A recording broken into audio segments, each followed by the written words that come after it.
Last month, our economy added more than 100,000 private sector jobs, and the unemployment rate fell sharply. This follows encouraging economic news from increased auto sales to continued expansion of our manufacturing sector. Now, we know that these numbers can bounce around from month to month, but the trend is clear. We saw 12 straight months of private sector job growth, the first time that's been true since 2006.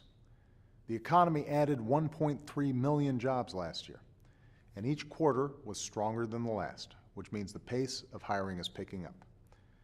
Now we're seeing more optimistic economic forecasts for the year ahead, in part due to the package of tax cuts I signed last month.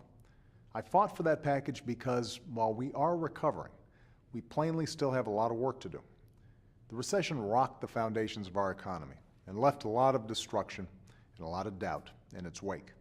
So our fundamental mission must be to accelerate hiring and growth, while we do the things we know are necessary to ensure America's leadership in an increasingly competitive world and build an economy that will provide opportunity to any American willing to work for it.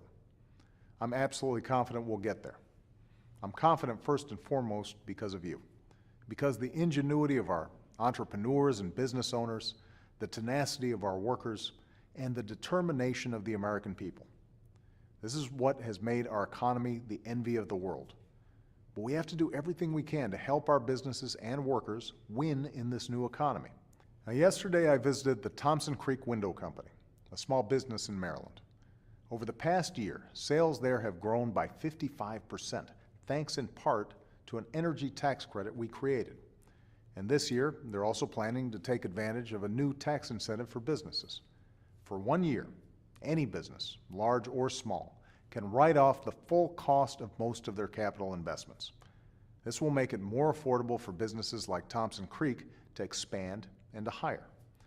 So if you're a business owner, I'd encourage you to take advantage of this temporary provision. It will save you money today and help you grow your business tomorrow. This incentive is part of the economic package I signed into law last month, a package that also includes a payroll tax cut that will mean $1,000 more this year for a typical family. In fact, 155 million workers will see larger paychecks this month as a result of this tax cut.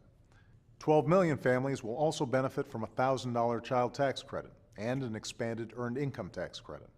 8 million students and families will continue to benefit from a $2,500 tuition tax credit to make college more affordable. And millions of entrepreneurs in big cities and small towns across the country will benefit not only from the business expensing plan I mentioned, but from additional tax cuts that will spur research and development. Independent experts have concluded that taken together, this package of tax cuts will significantly accelerate the pace of our economic recovery, spurring additional jobs and additional growth. And that's our mission. That should be the focus day in and day out of our work in Washington in the coming months, as we wrestle with a challenging budget and long-term deficits. And I'm determined to work with everyone, Republicans and Democrats, to achieve that goal. What we can't do is refight the battles of the past 2 years that distract us from the hard work of moving our economy forward. What we can't do is engage in the kinds of symbolic battles that so often consume Washington, while the rest of America waits for us to solve problems.